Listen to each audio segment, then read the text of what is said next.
Good morning everyone, welcome to my another mini vlog. আজ সকাল সকাল আমার বাবুর আবদারে আমি আর আমার বাবু যাচ্ছি দোকানে ম্যাগি কিনতে।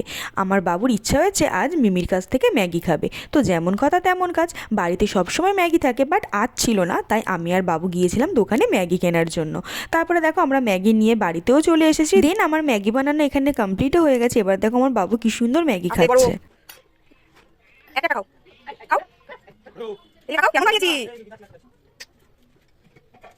বাবুর সাথে সাথে আমিও তো আজ ব্রেকফাস্টে ম্যাগিই খেয়েছিলাম। দেন কিছু টুকটাক কাজ করে স্নান করে ফ্রেশ হয়ে চলে এলাম লাঞ্চ করতে। লাঞ্চ কমপ্লিট করে তারপরে খেয়েছিলাম আজ একটু মিষ্টি দই। মিষ্টি দই তো আমার ফেভারিট, সেটা তোমরা এতদিনে জেনেই গেছো। দেন সন্ধ্যাবেলা মিশোতে কিছু ইয়াররিংস দেখছিলাম সরস্বতী পুজোর জন্য। তোমাদের সরস্বতী পুজোর কেনাকাটা কি কমপ্লিট? কমেন্টে জানিও কিন্তু। তারপরে তো ডিনার করে নিয়েছিলাম। আজ ডিনারে মা বানিয়েছিল পালং শাকের পরোটা, তার সাথে আলুর তরকারি। তো আজ ভিডিওটি এই পর্যন্ত। ভিডিওটি ভালো লাগলে লাইক করে দিও।